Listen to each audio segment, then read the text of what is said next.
itu merupakan fauna mitos dari negeri Tiongkok, yang waktu itu adalah suatu negara yang masih kacau balau, dan kemudian adanya Liong itu merupakan satu bangsa. Liong merupakan kesatuan karena dari tubuh Liong sendiri terdiri dari bermacam-macam fauna, antara lain badannya badan ular, sisinya sisi dari ikan, mulutnya mulut buaya, jenggotnya jenggot kambing, dan matanya mata katak, serta totok kura-kura, dan cakarnya adalah cakar jawali. Dan Liong itu merupakan simbol kejayaan.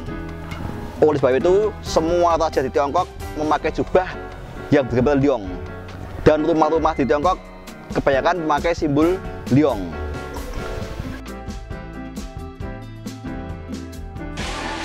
Liong masuk ke Indonesia pada abad 19 awal, dibawa oleh dagang dari Tiongkok Selatan, bangsa Hokkien.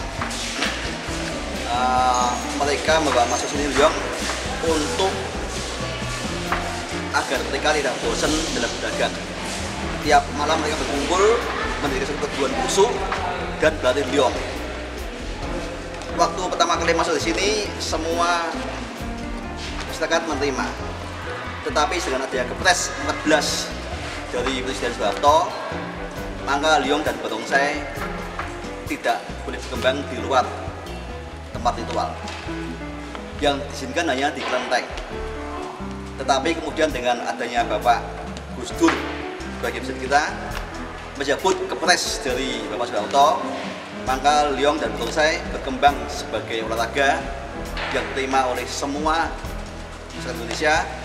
Dan pada tahun 1999 berdiri suatu persatuan Persobarin Surabaya, itu yang melambangkan pertama kali bersatunya Liong barongsai di Indonesia. Dan kemudian diakui oleh KONI. Sekarang pakai nama Hobi Federasi Olahraga Barongsai Indonesia, itu mencakup Liong, barongsai, dan Pecing Sai. Bermain Liong pertama harus kuat fisik, kedua mental, ketiga kekompakan antar tubuh. Karena Liong berjumlah pemain 9 orang, di mana angka 9 merupakan angka tertinggi. Jadi semua tim 9 ini harus kompak. Tidak boleh ada satu tim yang tidak kompak. Utama dari Liong adalah fisiknya harus kuat, kemudian mengetahui tekniknya juga harus cerdas. Kalau cerdas tidak bisa akan main Liong.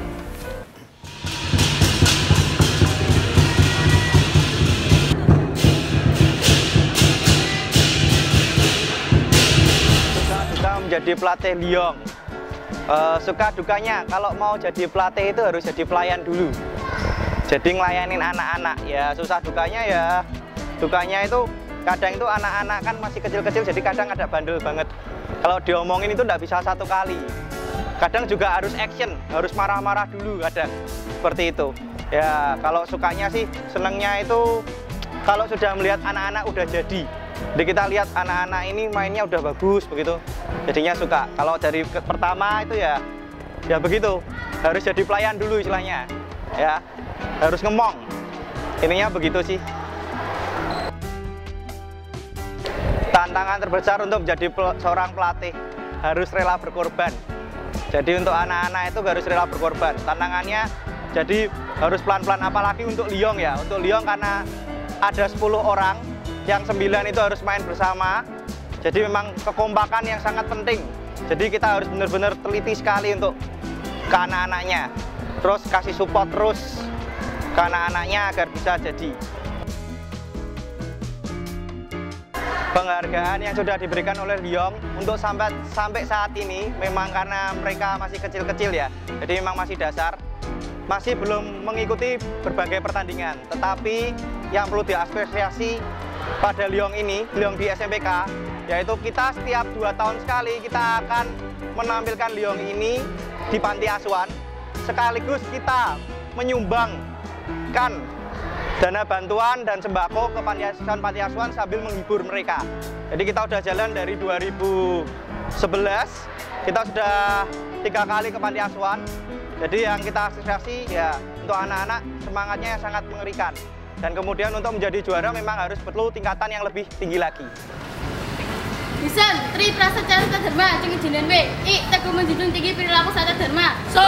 Oh, tunduk pada pimpinan Satadharma. So. San, siap membela nama baik Satadharma. So. Ceng Li. Sebenarnya tidak ada alasan khusus untuk mengikuti ekstra barongsai ini karena awalnya hanya iseng-iseng ikut dan akhirnya tertarik lalu menekuni saja.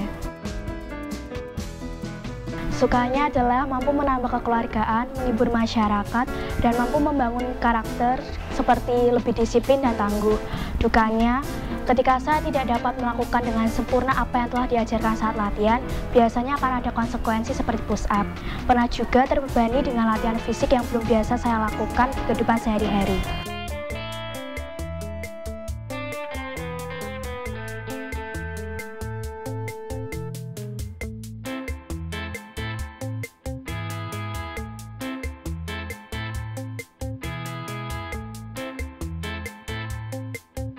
Liyong sebagai salah satu produk kebudayaan pasti di dalamnya memiliki nilai tentang pembangunan mental, karakter. Main Liyong itu punya banyak unsur yang harus dimiliki oleh semua pemainnya, mesti kompak, mesti lincah, dan untuk sampai ke sana butuh kedisiplinan, ya, butuh bagaimana mengerti komposisi dan itu mengakui, menghargai pola-pola yang dimainkan oleh mitra atau teman-teman bermain itu. Jadi secara edukasi, konteks edukasi, Liyong punya peran untuk membangun karakter positif terutama ya.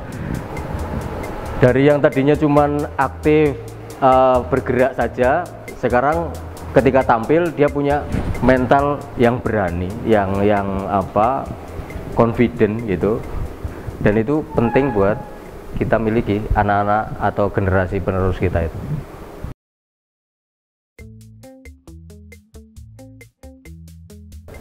Liyong salah satu seni pertunjukan juga karena di dalam Liyong itu punya unsur-unsur yang memenuhi unsur seni pertunjukan. Ada pola komposisi, pola gerakan, pola irama. Nah, itu semua unsur-unsur yang ada di pertunjukan. Selain itu terpenuhi juga bahwa memainkan Liyong itu ada penonton, ada audiens, kemudian ada suasana, ada tata lampu, ada properti, ada Liyong sendiri sebagai bahan utamanya kan. Itu semua itu masuk dalam bagian unsur seni pertunjukan dan itu ada di dalam Liyong. Kita akan melihat ketika orang atau kelompok memainkan Liyong, kita melihat ada unsur estetika, kemudian gitu, ada unsur artistiknya, gitu. Dan semua itu terpenuhi di Liyong itu. Makanya kita bisa menyebut bahwa Liyong merupakan seni pertunjukan.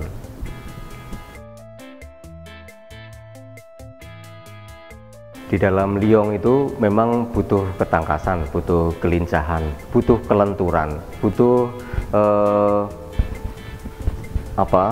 keserasian gerakan yang sudah ditentukan pada Liyong. Itu semua menuntut gestur atau tubuh yang memenuhi, dan itu masuk dalam bisa disebut sebagai olahraga gitu ya. Nah, unsur seni pertunjukannya adalah bagaimana Liyong itu mampu menghadirkan estetika, nilai artistik yang pada saat memainkan Liyong itu, sehingga unsur atraktif, unsur olahraga itu, kemudian unsur seni pertunjukan itu terpenuhi. Apalagi kalau secara batiniah, secara rohaniah, menurut yang pernah saya tahu itu unsur-unsur musiknya saja itu sudah unsur musik yang dimotivasi untuk menghilangkan unsur buruk atau sisi buruk gitu dari yang ada di manusia gitu, sehingga musik yang menghentak, yang itu bisa menjadi daya dorong, energi yang positif buat pemain dan juga buat yang nonton. Nah sekarang apakah bagaimana anak-anak itu yang menjadi pemain itu? Saya yakin kalau setiap pemain, setiap anak yang bermain Liyong itu akan memahami dua hal itu. Liyong sebagai salah satu kegiatan yang membuat secara fisik bugar, yaitu olahraga itu, tapi yang kedua juga menyehatkan rohaninya, menyehatkan spiritualnya, menyehatkan jiwanya, sehingga anak yang bermain Liyong itu lengkap gitu ya, jiwa, raga, jasmani dan rohaninya terpenuhi ya. Teman-teman yang sekarang belum atau sudah tertarik, latihan aja.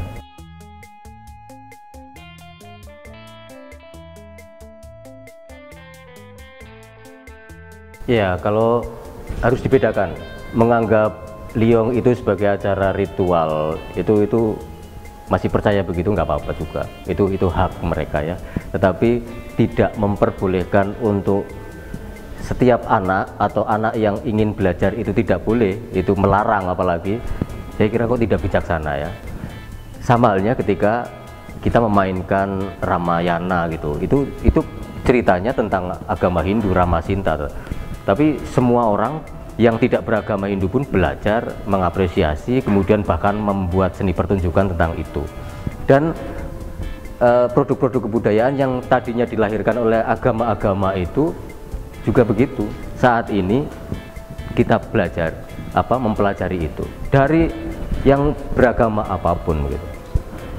Yang kedua, kita lebih tidak bijaksana lagi ketika tidak memperbolehkan remaja kita, anak kita itu belajar Liyong, tetapi memperbolehkan bermain HP 24 jam bahkan 25 jam sehari gitu. Itu berlebihan gitu. Apakah akan membiarkan anak-anak itu tidak berinteraksi secara sosial, karena ketemu latihan Liyong itu juga ketemu teman-temannya, bermain, dan pasti pada saat latihan itu tidak sambil pegang HP gini. Itu menunjukkan bahwa kegiatan kebudayaan, kegiatan kesenian itu mendidik kita bukan untuk beragama itu gitu, tetapi berinteraksi sosial, menjawab kesetiakawanan sosial kayak gitu dengan teman-temannya, sharing kayak gitu, dan itu yang mengembangkan kita sebagai pribadi. Jadi kita perlu memikirkan ulang, mengapa kita melarang, mengapa kita tidak memperbolehkan. Jangan-jangan karena kita percaya bahwa itu ritual agama, kemudian anak-anak kita tidak boleh, jangan-jangan malah itu menghambat mereka berkembang gitu. Nah, kalau sudah kita sadar itu menghambat berkembang mereka, sementara usia mereka sudah bertambah, kita menyesal nanti di kemudian hari. Ngapain sih aku tidak boleh atraktif semacam itu, padahal aku bisa loncat-loncat, bisa terbang dengan komposisi-komposisi yang dimainkan. Kita itu senang dengan dunia itu, dengan dunia bermain itu, dan dunia bermain dalam konteks kesenian kebudayaan itu dunia yang mengembangkan pikiran, olah jiwa kita. Saya kira tidak bijak ya kita melarang itu. Latihan aja, daripada di rumah ngapain, tidur, nonton TV, PlayStation gitu, chattingan terus gitu.